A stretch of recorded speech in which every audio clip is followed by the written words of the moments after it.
Hey scholars, it is Wonderful Wednesday and we are continuing with our domain about the American Revolution. Today is lesson 6, George Washington, Commander-in-Chief. We're not going to do the vocab at bats today because we just did a PowerPoint or a pausing point yesterday, so we're not doing at bats today. So we're going to go right into our scholar shoutouts. We're going to go over the objective, the new vocabulary words. We're going to real quick summarize what's happened to this moment in history. And then we're going to do our read aloud, check our understanding, and then you get to write me another caption. I can't wait to see your captions. So first things first, some scholar shoutouts. ISU scholars. I still have not heard from any Redbirds in terms of work. I've talked to moms and dads, grandmas, grandpas, but I haven't gotten any pictures of work and I haven't seen any opinions. So listen, so today, my main focus for today, I want to see your captions. So have mom, dad, grandma, grandpa, someone, please send me a picture of your amazing caption so I can include you in these shout outs and give you a Grow Our Team point. And for Ashford, one scholar still, so it is still no one from ISU and one from Ashford. Let's get these numbers higher with this video. Mom, dad, grandma, grandpa, whoever, have my phone number. It's on the front of the packet that was sent home. And absolutely send me a picture of your captions, okay? Objective, objective, we learn all about it. I can write a caption describing the contributions of George Washington. So today, even if you don't have the packet pages and you just want to write your caption on a blank piece of paper, that's fine. I really want to see your captions, all right? Let's go ahead and start with our vocabulary words. The first word we need to know is army. The first word we need to know is army. An army is the group of people who protect a country and fight its enemies. A group of people who protect the country and fight its enemies. The British Army had better training and equipment than the Continental Army did. The next word we need to know is daring. The next word we need to know is daring. Daring means bold or courageous. Bold or courageous. The mouse made a daring move and ran right past the cat. The next word is defeat. The next word is defeat. Defeat means to beat someone in a game or battle. To beat someone in a game or battle. The children were able to defeat the adults at the board game. The next word we need to know is struggled. The next word we need to know is struggled. Struggled means had to work hard to do something difficult. Had to work hard to do something difficult. The climbers struggled up the mountain. That's all the vocabulary we need for today. Some short, simple, easy words. Tomorrow we'll be right back to those at-bats, so listen for these in the story, okay? So we see pictured here the Boston Tea Party in 1773. Remember, the colonists did not want any taxation without representation. They weren't mad about paying taxes. They were mad that they couldn't vote for people to decide what happened with those taxes. They couldn't even vote to say, hey, let's lower the taxes just a little bit so we can still have what we like. So in 1773, the colonials at Boston had a huge tea party where they threw all this tea into the harbor. No one was particularly happy after that, because then the First Continental Congress met in 1774. That First Continental Congress decided to send a letter to the King and Parliament saying, let us elect members to Parliament or let us decide our taxes to pay you. So they were asking for certain rights. They were asking for certain rights that they felt belonged to them. So the First Continental Congress only sent a letter and said, let's take a moment, let's be calm.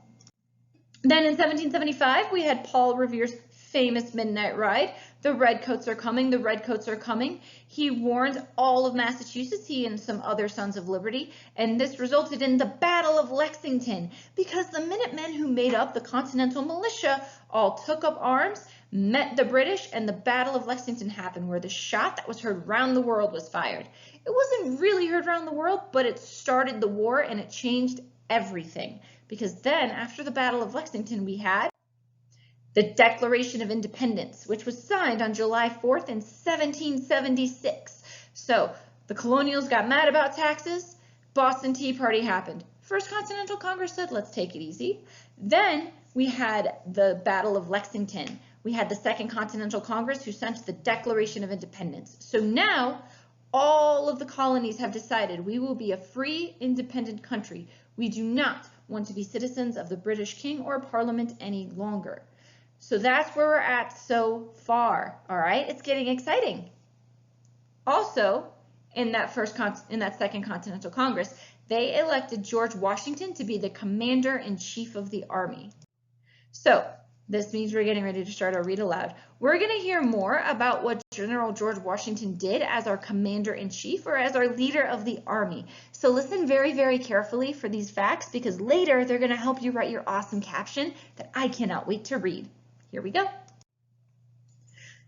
You will remember that while representatives to the Second Continental Congress met to sign the Declaration of Independence, George Washington was far away from Philadelphia. So what was that Declaration of Independence? 5. Shout it out if you know it. 4, 3, 2, 1. That's right, the document that the Second Continental Congress sent declaring themselves free of the Parliament and the British King and their laws. So if George Washington was far away from where they were signing it, George Washington didn't actually sign the Declaration of Independence. Imagine that. Commander-in-Chief, one of the most famous people in our history, did not sign it. Remember that detail for the test. Washington's job was very difficult.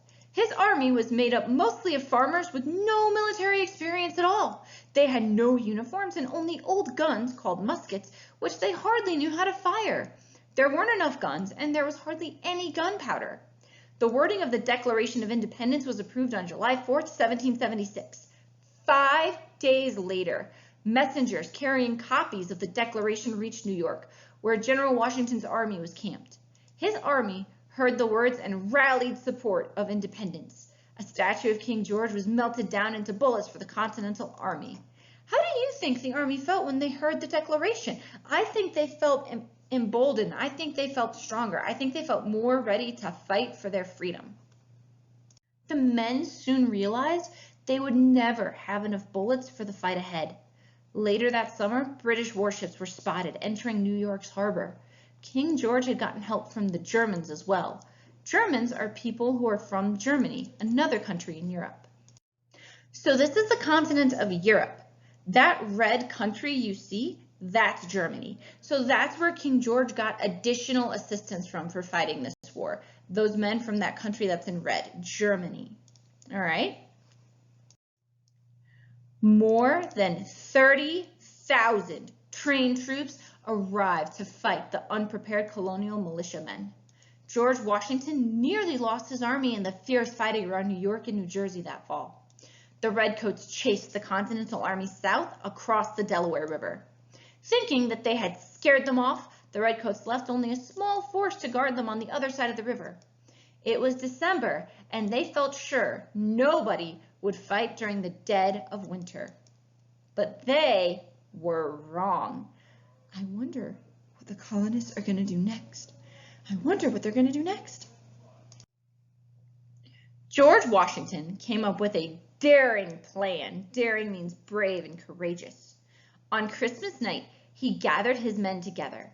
It was snowing and cold, but Washington had the men get into their boats and row quietly across the ice-filled river.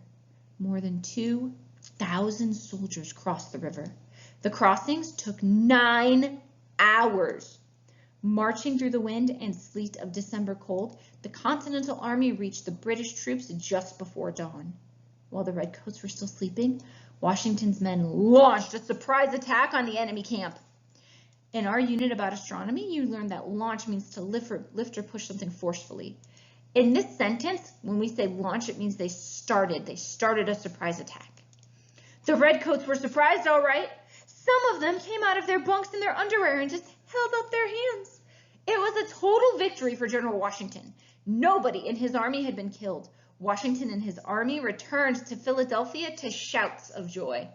But the war wasn't over yet.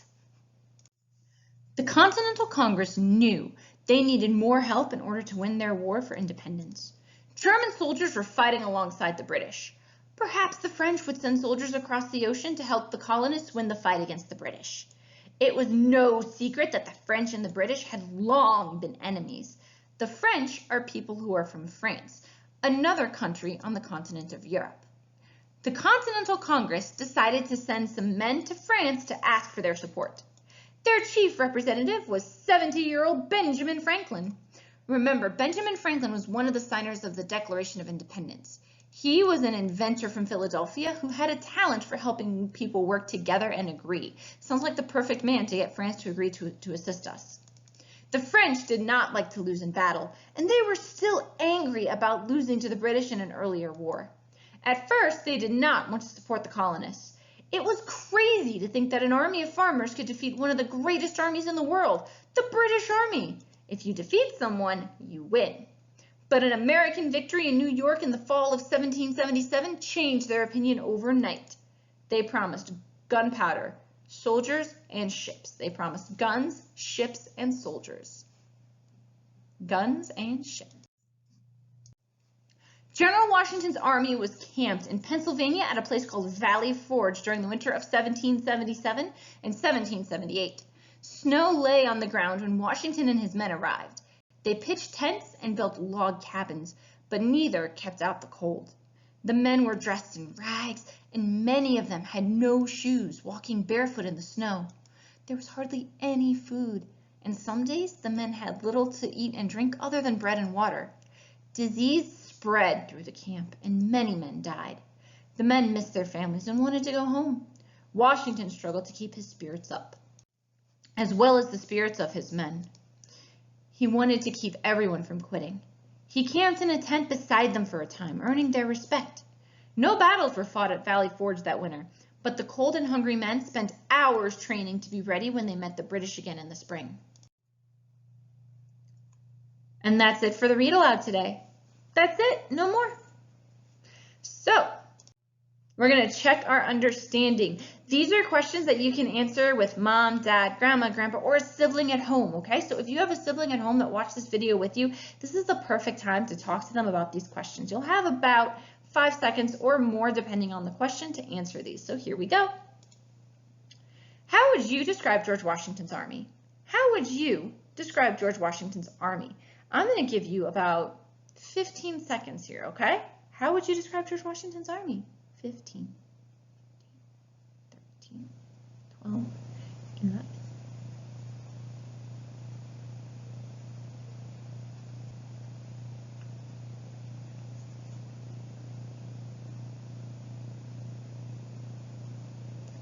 All right. Why were George Washington and his army willing to fight the Redcoats? Why were they willing to fight? Why do you think they're willing to fight? 15 seconds again. 15, 14, 13, 12, 11.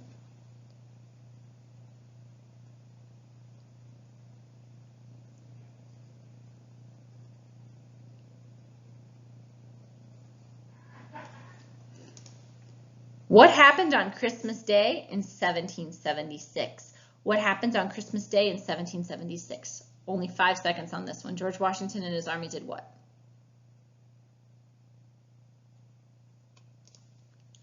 And I want you to think of a question you can ask someone to hear about what they learned in today's read aloud. I want you and a grandma, grandpa, mom, dad, aunt, uncle, friend, brother, sister, someone you're at home with. I want you to think of a question you can ask them about today's read aloud. And I want you to listen and have them text me your response, okay? Think of that question. I need another caption. I'm so excited. I've only gotten captions from one scholar so far, but I absolutely know that I'm going to get so many more, and I cannot wait to see your captions. So, this is George Washington crossing the Delaware. This is George Washington crossing the Delaware on Christmas Day, where he made that surprise attack. Now, this is when you get to write a caption about what's happening in this picture. What did George Washington do that was so awesome on Christmas Day? So, this is the packet page. If you don't have this packet page, that's okay. The wonderful thing about writing is you can just write your caption on a blank piece of paper and send it to me. Now, some thoughts to help you get started. A word you can use in this caption is army. Another word you can use is daring. And you can use the word defeat. Now remember, on Christmas Day, George Washington and his army weren't necessarily defeated. This is the perfect time to pause the video because I'm going to put a little black dot up next to it. Right up here, you see George Washington, Commander-in-Chief. It's not a very good line. Anyway, you see this here, George Washington, Commander-in-Chief. So here's how you spell George Washington, right there. So you can go ahead and write George Washington and his army did what on Christmas Day that was so important and so cool. Again, if you don't have this packet page at home, that's okay. Write it on a blank piece of paper. Write it on a piece of notebook paper. Have mom, dad, grandma, grandpa send me a picture. I really miss seeing your guys' writing. So send me a picture of your writing about what happened. Send me your caption about what happened on Christmas Day with George Washington and his army. This is the perfect time to pause the video because all the information you need is right here. So go ahead, pause the video and get started. I'm going to go ahead and move forward, assuming you've paused, and have your beautiful caption written. And that's it for today on this wonderful Wednesday. So send me the pictures of those captions. You get a Grow Our Team point for those amazing captions. I just need a picture. That's it. Picture of your caption. Send me those pictures. I miss you all so much. I will see you tomorrow where we learn what happens next in the American Revolution. Bye.